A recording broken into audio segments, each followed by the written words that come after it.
Halo kawan aksi, jumpa lagi kita dalam Bincang KPK, dan dalam kesempatan kali ini kita akan berdiskusi tentang penguatan budaya berakhlak. Berakhlak sebagai core value atau nilai seorang aparatur sipil negara atau ASN tentu tidak hanya sebuah slogan, tapi juga menjadi pondasi sekaligus kompas nilai bagi setiap ASN untuk menjalankan tugas sehari-harinya, ya, sehingga seorang ASN bisa memberikan pelayanan terbaik kepada masyarakat sekaligus meningkatkan kepercayaan publik. Baik kawan aksi, pada kesempatan kali ini kita sudah bersama 3 narasumber yang akan membahas secara tuntas bagaimana cerita di balik nilai berakhlak, yaitu berorientasi pada pelayanan, akuntabel, kompeten, loyal, adaptif, dan kolaboratif. Kita sapa narasumber pertama, Mas Andi Adiat dari Kementerian Pendayagunaan Aparatur Negara dan Reformasi Birokrasi. Selamat pagi Mas Andi. Selamat pagi. Apa kabar Mas Andi? Alhamdulillah sehat. Yang kedua, kita juga sudah kedatangan narasumber yang tentu sudah tidak asing, baik bagi KPK maupun bagi pemberantasan korupsi di Indonesia. Ada Mbak Judi Kristantini. Selamat pagi Mbak Judi. Selamat pagi kawan aksi. Mbak Judi dalam kesempatan kali ini sebagai salah satu aktivis yang bergerak di sayap perempuan anti korupsi atau SPAK Indonesia. Dan yang ketiga, kawan aksi, kita juga sudah kedatangan narasumber langsung dari KPK, ada Ibu Zuraida Retno Pamungkas. Selamat pagi, Bu. Pagi Mas. Jadi namanya panjang, tapi alhamdulillah nama panjangnya sangat singkat, 1 huruf. Kepala Biro SDM KPK. Baik, kawan aksi, kita akan mulai. Saya akan ke Mas Andi untuk yang pertama. Mas Andi mungkin bisa menjelaskan secara singkat ya makna dari nilai budaya berakhlak. Ya, baik, terima kasih Mas Budi. Jadi berakhlak itu ya sebagaimana kita ketahui adalah nilai dasar ya. Awalnya itu diluncurkan di 2021, kemudian diresmikan dalam Undang-Undang ASN 2023. Tadi sudah dijelaskan oleh Mas Budi, akronim dari 7 nilai yang kita harapkan sebenarnya seluruh ASN, apapun jabatannya, dimanapun instansinya, apapun unit kerjanya, harusnya memedomani nilai itu dalam pelaksanaan tugas kedinasan sehari-hari. Kenapa begitu? Karena tentu nilai dasar ini kita harapkan teraktualisasi atau tercermin dalam bentuk perilaku. Nah, perilaku inilah yang menentukan bagaimana ASN itu mencapai kinerjanya. Jadi nanti ujung-ujungnya adalah nilai itu membentuk perilaku pegawai yang mampu membantu organisasi dalam mencapai tujuannya gitu. Artinya tujuan dari implementasi nilai berakhlak adalah mendorong perilaku individu untuk berkinerja tinggi. Berkinerja untuk organisasi. Betul. Begitu ya.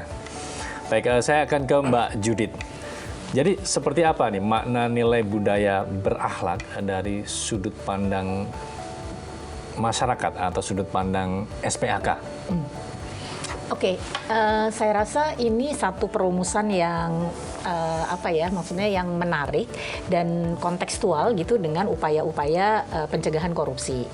Kenapa? Karena senang banget bahwa nilai ini itu sedang dalam upaya untuk ditanamkan gitu ya di seluruh ASN di Republik ini gitu ya, Mas Andi ya. Menurut saya komponen dari 7 yang tadi diberikan itu sebenarnya merefleksikan upaya-upaya yang cukup serius gitu ya. Soalnya belum bisa dibilang serius karena belum lihat implementasinya. Tapi maksudnya paling enggak itu adalah satu pernyataan sikap dari ASN dalam hal ini tentunya dirancang oleh Kemenpan RB gitu untuk berpihak pada upaya pencegahan korupsi terutama. Karena kayak nilai akuntabel, kemudian juga 6 yang lainnya gitu ya.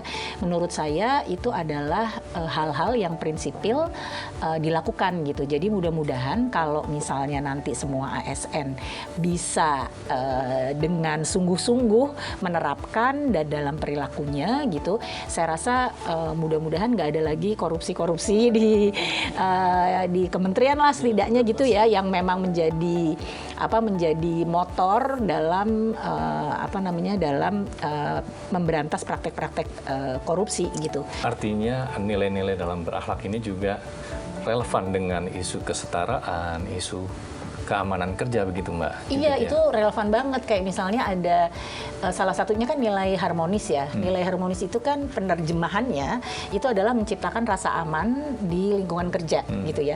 Kan sekarang tuh banyak sekali ya isu-isu pelecehan lah. Kalau korupsi ada sexual corruption gitu ya. Itu adalah lingkungan-lingkungan yang kalau masih ada itu tuh benar-benar membahayakan untuk perempuan. Padahal kita tahu bahwa kesetaraan dalam mengambil keputusan, kesetaraan dalam lingkungan kerja itu sangat berarti ya dalam kinerja organisasi gitu. Nggak mungkin sehebat-hebatnya laki-laki, sehebat-hebatnya laki-laki tetap penyeimbangnya itu adalah perempuan. Dan seringkali perempuan itu sangat sensitif untuk memikirkan dampak sebuah kebijakan terhadap peradaban. Menarik nih, sehebat-hebatnya lelaki tetap butuh penyeimbang, yaitu perempuan. Nah, tentu kawan aksi juga ingin mengetahui seperti apa penerapan dari berakhlak ini di KPK, seperti apa peluang dan hambatannya. Setelah tadi Mas Andi banyak cerita soal filosofisnya dari berakhlak ini seperti apa, dan Mbak Judith tadi memberikan perspektif ya dari sudut pandang masyarakat atau sudut pandang SPAK melihat dari berakhlak ini korelasinya dengan harmonis, korelasinya dengan kesetaraan begitu. Kita ke Bu O. Di KPK sebetulnya berakhlak ini seperti yang disampaikan Mas Andi tadi ya, bahwa memang untuk seluruh kementerian lembaga gitu ya, disamakan gitu. Tadinya masing-masing punya sendiri-sendiri gitu ya Mas Andi ya. Nah, di KPK ini tidak semata-mata hanya menyesuaikan antara budaya internal kita yang punya KPK dengan budaya berakhlak gitu. Karena pada saat itu memang sedang juga terjadi penyesuaian kita KPK menjadi ASN gitu. Jadi nampaknya memang jadinya lebih rumit gitu. Nampaknya lebih rumit dibandingkan dengan kementerian lembaga yang lain gitu. Nah, namun demikian karena kita sudah menjadi ASN ya itu kemudian pelan-pelan kita selaraskan tuh yang tadinya kami punya di KPK itu ada IS-KPK, ini kemudian diselaraskan dengan berakhlak. Di awal memang nampaknya ada resistensi gitu ya, tapi itu kan kecampur ya antara berubah menjadi ASN dengan segala macam ubur rampenya dan juga kemudian terseliplah berakhlak ini gitu. Namun demikian dengan adanya Undang-Undang 20 ya Mas Andi ya tahun 2023 itu kan menjadi lebih kuat ya berakhlak ya karena mandatnya sudah dari undang-undang gitu. Nah, beranjak dari situ kemudian sejak akhir 2022 sebetulnya kita sudah berdiskusi dengan Dewas karena yang mengampu pengawasan terutama untuk etik kita kan Dewas ya gitu ya.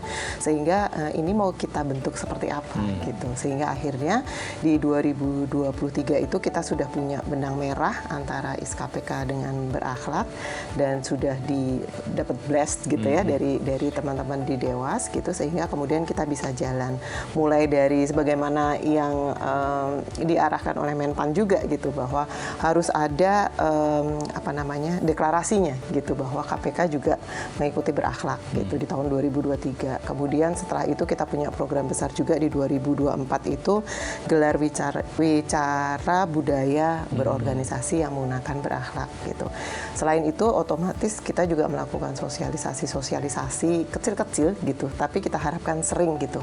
Dan alhamdulillah dengan dukungan teman-teman Dewas ini ada internalisasi melalui banyak media gitu. Jadi nampaknya ya pelan tapi pasti gitu kita sudah akan beranjak ke sana gitu menyelaraskan dengan berakhlak. Gitu. Ya, terima kasih Bu O. Tadi sharing ya bagaimana tantangan sekaligus upaya yang dilakukan oleh KPK untuk menerapkan nilai-nilai berakhlak ini. Tadi di awal Bu O sampaikan resistensi ada, tapi upaya terus dilakukan, ya ada sosialisasi, kemudian ada telewicara, ada banyak hal, ada medium-medium yang juga digunakan. Nah, kita akan kembali ke Mas Andi, karena tentu setiap entitas atau setiap kementerian lembaga, bahkan pemerintah daerah begitu ya, punya sisi uniknya masing-masing. Ya, artinya di sana ada tantangan yang kompleks barangkali, atau kemungkinan malah ada peluang yang besar untuk kemudian kita bisa dengan mudah ya memasukkan nilai-nilai ini kepada para ASN. Mas Andi. Ya, jadi memang awalnya itu ketika kita meluncurkan berakhlak sebagai nilai dasar ASN secara nasional memang sama ya. Saya pikir terjadi di beberapa kementerian lembaga dan khususnya Pemda-Pemda yang sudah memiliki nilai-nilai sebelumnya. Nah, kemudian tantangan kita adalah bagaimana kita menerapkan berakhlak itu dengan sebenarnya ibaratnya menggantikan nilai yang sebelumnya. Padahal sebenarnya kalau kita lihat nilai-nilai yang sudah ada dimanapun itu, kalau kita cari kalau kita lihat benang merahnya, tentu memiliki memiliki kemiripan, memiliki makna yang sama. Maka pada saat itu kita menyarankan untuk semuanya menggunakan nilai dasar berakhlak. Kemudian komprominya di mana? Kekhasan instansi masing-masing, karakteristik masing-masing organisasi atau pemerintah daerah itu bisa diakomodir di dalam panduan perilaku teknisnya. Karena tentu tadi sebagai suatu nilai yang cukup universal, tentu pemaknaan saya bisa berbeda dengan pemaknaan ASN-ASN lain di berbagai instansi gitu ya. Saya bahkan misalnya dengan Mas Budi memaknai adaptif bisa berbeda, baik secara konsep maupun secara konteks. Apalagi secara konteks ya, seorang jabatan fungsional tertentu, analis kebijakan mungkin bisa berbeda memaknai adaptifnya dengan misalnya seseorang yang berada di unit-unit teknis pelayanan misalnya seperti itu. Maka kita untuk mengurangi resistensi itu sebenarnya kita memberikan pemahaman bahwa ini sebenarnya tidak ada yang berubah, tidak ada yang diganti ya. Dan juga satu lagi bahwa proses bagaimana kita mendapatkan nilai dasar itu kan tadi ya sudah dijelaskan bahwa ada proses bottom up dan top down itu. Top down-nya adalah pertama Undang-Undang 5 2014, nilai dasarnya yang tidak berbentuk nilai itu kita coba terjemahkan, kita coba sederhanakan menjadi bahasa nilai, kemudian kita lihat karakteristik dari seluruh nilai-nilai di organisasi, yang mana itu adalah proses bottom up-nya, kita mencari semacam kata kunci yang sama, kemudian ketemulah 7 nilai yang kita anggap tadi sebagai nilai yang universal, yang saya pikir seluruh ASN apapun jabatannya membutuhkan nilai ini. Kita akan ke Bu O. Ya. Tadi sempat disinggung Bu O, artinya ini bisa selaras dengan upaya-upaya pemberantasan korupsi khususnya di sektor pencegahan begitu ya, karena memang relevansi antara nilai-nilai berakhlak ini sangat pas dengan nilai-nilai anti korupsi kita. Nah, mungkin Bu O ada apa nih yang akan KPK lakukan ke depan begitu ya, selain ke eksternal tentunya juga pembudayaan ya di internal begitu, tahapan-tahapannya seperti apa dan apa sih yang ingin dicapai di KPK? Tidak semudah itu ternyata kita menerapkan setiap aspek dari berakhlak ini gitu ya. Oke lah, kalau kita bilang dari awal KPK itu kan saringannya ketat banget ya, gitu udah susah gitu masuk KPK gitu, apalagi keluarnya gitu ya Mas ya, gitu ya, masuknya aja susah. Nah, ini memang menjadi satu bagian lebih kepada kalau kita sendiri itu lebih mudah tuh, kita bisa membatasi kita sendiri gitu ya, kita bisa menyesuaikan dengan berakhlak, terutama yang kita kemudian bekerja profesional, kemudian akuntabel, menjaga integritas dan seterusnya gitu. Tapi bagaimana dengan mengajak orang lain? Nah, ini yang kemudian memang menjadi PR kita bersama gitu. Dari sisi internal sih saya menyoroti tadi yang disampaikan Mas Andi memang bahwa kalau kita sudah menggunakan berakhlak ini di semua instansi gitu, penyesuaiannya akan lebih mudah gitu ya Mas Andi ya gitu, kemanapun kita bergerak, karena trennya ini sekarang memang kita lebih mudah bergerak kemana-mana gitu, ke institusi, ke Pemda dan seterusnya. Karena pengalaman di KPK sendiri, saya baru beberapa tahun di sini, tapi permintaan dari luar untuk pegawai KPK untuk bertugas di tempat lain itu cukup besar. Dan kami agak kewalahan sebetulnya karena pegawai kita juga nggak sebanyak itu juga gitu ya. Dan memang harus memastikan yang kita kirim itu adalah orang yang bagus gitu ya, baik dari sisi perilaku, kompetensinya dan seterusnya gitu. Nah, itu yang pertama untuk internal KPK yang harus kami jaga gitu. Kami harus membuktikan bahwa teman-teman di KPK ini nggak hanya berakhlak tapi berakhlak plus gitu, karena kami juga mampu menjaga orang-orang lain nih gitu, mengajak orang-orang lain gitu. Kemudian yang paling penting memang kita sendiri perlu menjaga kolaborasi tadi. Mbak Yudi tadi bilang gitu kan bahwa ini sebetulnya selaras dengan Jumat bersepeda kakak gitu. Artinya kan dengan kolaborasi di internal KPK ini bisa kita bawa kemana-mana nih gitu, nggak melulu harus teman-teman pencegahan juga yang harus jalan gitu, nggak harus teman-teman yang permas juga yang harus jalan, tapi kita semua bisa mencerminkan itu gitu. Oke, Bu O, makasih. Tadi Bu O menekankan soal keteladanan, soal konsistensi dan juga komitmen bersama. Nah, setelah tadi kita melihat bagaimana KPK, tentu kita ingin beralih ya secara makro Indonesia begitu, bagaimana peluang-peluang untuk kolaborasi bareng begitu antar ASN dalam penguatan budaya berakhlak ini, Mas Andi. Ya, jadi kalau yang terkait dengan praktek-praktek kolaborasi gitu ya, tentu pertama yang kita dorong adalah sejak nilai dasar berakhlak ini keluar, kemudian juga kita telah melakukan berbagai pengukuran gitu ya untuk menilai sejauh mana tingkat implementasi budaya kerja ini bagus, maka terhadap organisasi atau instansi yang bagus ini tentu kita pertama bagi instansi lain yang mungkin baru memulai gitu ya bisa benchmark ke instansi ini, bisa melakukan sharing knowledge gitu ya, praktik baik yang sudah dilakukan gitu di sana, apa yang bisa ditiru atau diambil untuk diterapkan di organisasi-organisasi. Yang kedua, mungkin praktek-praktek kolaborasi yang lain adalah mungkin ya semacam community of practice ya, di mana itu sama sebenarnya poinnya adalah bagaimana instansi kemudian membentuk suatu komunitas untuk belajar terhadap suatu organisasi yang sudah sukses misalnya ya, yang sudah menerapkan berakhlak secara lebih baik gitu, sehingga praktek-praktek kolaborasi itu bisa bisa kita ambil pelajaran yang baik. Nah, itu sebenarnya sudah pernah kita lakukan di 2023 dan 2024 kita balut dalam namanya Culture Fest ya, Culture Festival.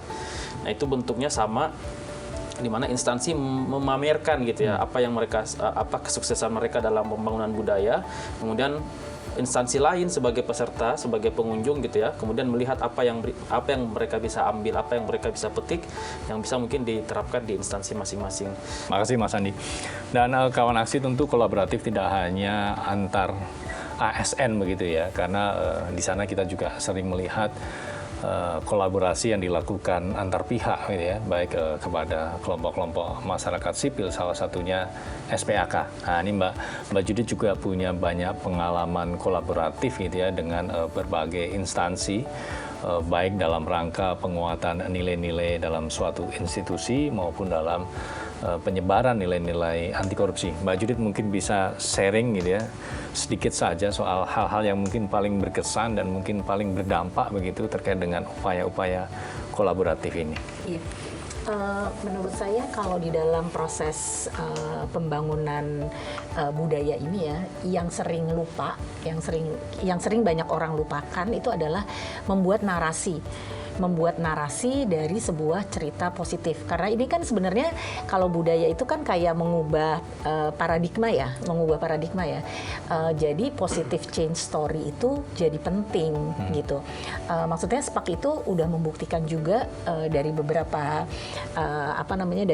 cerita-cerita baik itulah yang kemudian bisa kita nggak perlu ngajakin, kita nggak perlu ayo dong Mbak Budi kita berubah berakhlak gitu ya misalnya, tapi tanpa kita ngajakin storytelling itu udah ngajak sendiri gitu, udah ngajak sendiri ya. Itu satu. Kedua adalah memberi peluang pada orang-orang tersebut. Kayak tadi misalnya Culture Fest itu adalah event yang menurut saya sangat strategis karena bisa memberi peluang pada siapapun untuk menceritakan bagaimana dia berubah gitu ya, tantangannya seperti apa, gimana dia ngadepinnya. Nah, itu tuh bisa memberikan atau mendorong gitu kayak inner calling, membangkitkan inner calling untuk berubah. Karena perubahan itu menurut saya ya aturan, undang-undang apa segala macam itu satu hal. Tetapi kan kita mau perubahan itu berlanjut gitu ya, sustainable gitu. Nah, itu nggak bisa atau nggak cukup kalau cuma dilakukan melalui aturan-aturan, melalui kebijakan-kebijakan. Tapi apapun perlu dilakukan untuk membangkitkan inner calling sehingga perubahan itu atau nilai-nilai itu menjadi miliknya dia. Itu pelajaran dari SPAK ya selama ini gitu. Menarik ini Bu yang dikisahkan Mbak Judith ya, artinya kawan-kawan di SPAK ini menggunakan metode yang bukan instan begitu. Betul. Mbak Judith ya, tapi lebih ke arah yang konsisten, pelan-pelan ya, menarasikan hal-hal baik begitu ya, untuk kemudian kita mengajak seseorang atau suatu entitas berubah. Nah, Bu, mungkin di KPK ada rencana ke depan seperti apa begitu strategi yang akan digunakan untuk penguatan budaya berakhlak ini? Ya Mas, Budi, sebetulnya banyak jalan menuju Roma ya gitu ya. Ke Tanah Abang juga banyak sih gitu ya. Romanya cuma satu. Nah, memang banyak cara sih, dan saya fully agree dengan Bu Yudi gitu, karena memang storytelling itu kalau kita sudah kena hatinya gitu ya, itu tuh nancep gitu ya, nancep banget gitu. Itu yang memang perlu kita galakkan juga gitu. Kemudian yang jelas sih kalau dari sisi sesuai dengan prosedur, sesuai dengan ini ya, di KPK kita punya komite budaya. Harapannya inilah yang akan menjadi agent nih gitu ya, menularkan gitu, dan juga mengingatkan para pimpinan unit kerja nih, karena yang ketemu sehari-hari sama pegawai itu kan pimpinan unit kerja tuh, yang akan melihat bagaimana teman-temannya bekerja, yang akan melihat bagaimana kolaborasinya jalan atau enggak gitu, akuntabel nggak sih ini teman-teman gitu, adalah pimpinan unit kerja. Sehingga ini ke depan kita akan punya kayak semacam coffee morning gitu ya, untuk teman-teman struktural terutama gitu, untuk mengingatkan dan juga saling bercerita apa yang terjadi nih di antara kita. Kita akan masuk ke sesi closing statement. Tentu kita juga ingin tahu ya bagaimana peta jalan ke depan yang akan disusun begitu oleh Kementerian Pan-RB dalam penguatan budaya berakhlak. Sebagai closing statement, nah jadi saya mau recall bahwa pendapat-pendapat tadi mencerminkan bahwa sebenarnya praktek budaya kerja itu ya sangat luas gitu, dan juga bisa sangat kontekstual tergantung bagaimana kita memaknainya gitu ya. Nah, kemudian ke depan, nah, tentu kita pertama, budaya kerja ini sepertinya belum terlalu banyak disentuh gitu ya, saya mungkin di pusat relatif lebih advance gitu, terutama di pemerintah daerah itu orang-orang tuh seperti masih kebingungan gitu, kita mau nyentuh yang mana dulu gitu ya, kita mau bikin kita mau menyasar apa dulu. Makanya seringkali kita menyampaikan tuh pertama bagaimana mereka memahami pentingnya budaya kerja itu sendiri. Memahami sesuatu yang abstrak tadi menjadi lebih kontekstual, lebih mudah dipahami. Kemudian bagaimana memahami yang abstrak tadi lebih operasional. Kita buatkan dalam bentuk, kita klasifikasikan strategi-strateginya, kita klasifikasikan tahapan-tahapannya agar ini lebih operasional dapat dilaksanakan. Nah, jika selama ini berbagai kebijakan itu kita sampaikan, nah kemudian rencana ke depan kita akan membuat semacam guidance lah untuk seluruh instansi yang sifatnya nasional tadi ya, agar mungkin instansi yang belum masih bingung gitu memiliki semacam peta jalan lah. Saya harus bagaimana dulu pertama, kedua, ketiga. Tentu ini tidak fit keseluruhnya ya. Ada beberapa yang sudah advance tadi, mungkin bisa bahkan lebih dari itu gitu. Jadi ke depan yang pertama selalu kita ingatkan tadi, sebagaimana juga statement terakhir Bu O, nilai itu katanya seperti iman, Bu. Jadi harus ditebalkan terus ya. Kalau tadi bukan disemprotkan, kalau saya ditebalkan gitu. Jadi nilai itu lebih religius, spiritualis. Ya, jadi nilai materialistis. Katanya nilai itu harus ditebalkan gitu. Jadi yang kedua adalah pertama, penguatan budaya kerja itu harus dilakukan secara terus-menerus gitu ya, oleh organisasi sampai di level terkecil, unit kerja, satuan kerja. Karena memang tadi ya, budaya kerja itu bukan cuma tugas Biro SDM, tapi tugas seluruh atasan langsung, tugas seluruh pimpinan. Selama Anda memimpin sebuah tim, Anda adalah pejabat manajerial gitu ya, eselon 1, 2, 3, 4, 5 kalau masih ada, staf-staf yang berada di bawah subordinat kita itu adalah kita bertanggung jawab untuk membangun budaya di situ. Makanya tadi penting sekali. Baik, terima kasih Mas Andi. Artinya keteladanan yang dimulai dari puncak atas begitu ya, kemudian bisa turun di level middle sampai dengan setiap insan ini menjadi teladan. Gitu ya. Saya akan beralih ke Mbak Judith untuk memberikan closing statement. Tadi Mbak Judith sampaikan komitmen masyarakat sipil ya untuk berkolaborasi dengan pemerintah ya, baik ASN di pusat maupun di daerah dalam implementasi budaya berakhlak. Tapi tentunya juga dari masyarakat sipil kita selalu butuh ekspektasi, kita butuh harapan. Karena itulah yang kemudian memotivasi para ASN ini untuk terus mengimprove ya profesionalitas, kompetensi, termasuk budaya berakhlak itu sendiri. Monggo, Mbak Judith. Ya, terima kasih. Saya mungkin pendek aja, tapi saya ingin menitipkan pesan lewat Pak Andi buat Bapak, Ibu, teman-teman ASN gitu, karena sekarang udah ada berakhlak, jadi kami sangat berharap bahwa teman-teman ASN itu bisa menjadi role model untuk implementasinya gitu. Karena kalau misalnya saya datang ke daerah-daerah gitu ya, maksudnya daerah-daerah yang benar-benar daerah, maksudnya yang desa dan sebagainya itu sulit sekali menjelaskan kepada teman-teman di desa ini contohnya kayak apa gitu. Dan contoh yang paling dekat buat mereka itu adalah para ASN kan sebenarnya. Karena ASN inilah yang yang diharapkan oleh teman-teman untuk mendapatkan hak mereka sebagai masyarakat gitu ya.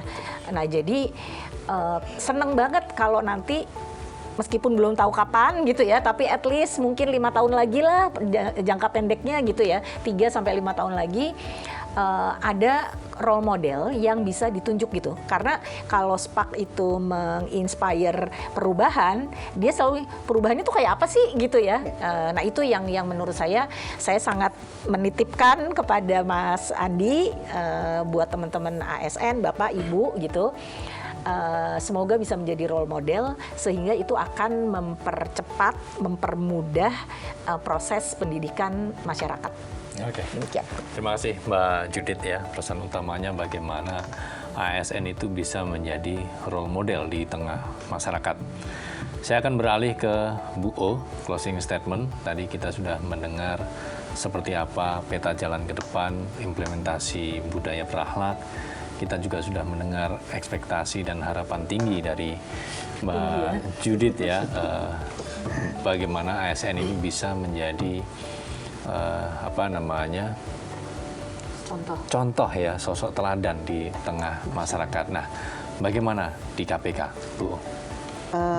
Berakhlak ini kan berorientasi pelayanan, akuntabel, kemudian kompeten, harmonis, loyal, adaptif, kolaboratif.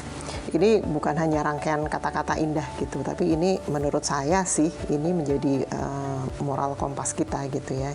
Nah, di balik itu sebetulnya ada integritas yang menjadi benteng dari semua perilaku anti korupsi ini, Mas, gitu ya. Kemudian akuntabilitas ini merupakan salah satu cermin dari kepercayaan publik yang harus kita jaga, gitu.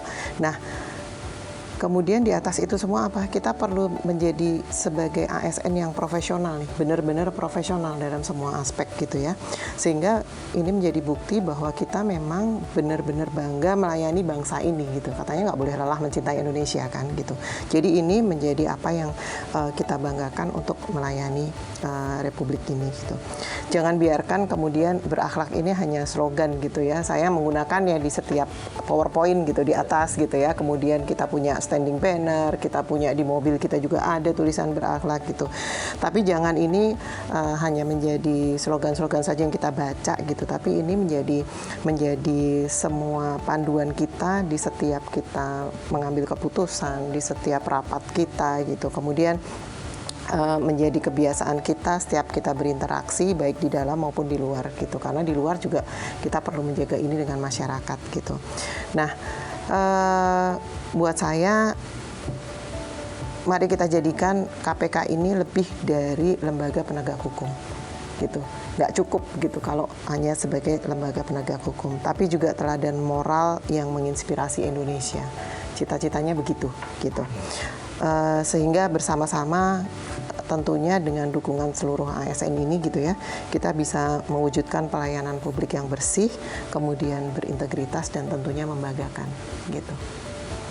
Cita-cita yang sangat mulia, kawan aksi sekaligus sangat berat ya, tapi tentu dengan upaya ekstra, konsistensi dan upaya-upaya kolaboratif tentu kita yakin ya untuk bisa meraih apa yang kita harapkan sebagaimana tadi disampaikan oleh Bu O, Mas Andi dan Mbak Judith.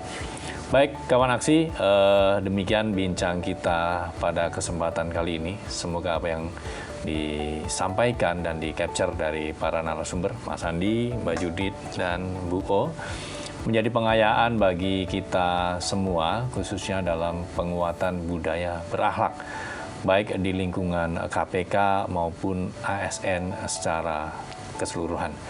Kami tutup. Wassalamualaikum warahmatullahi wabarakatuh. Salam anti korupsi. Waalaikumsalam.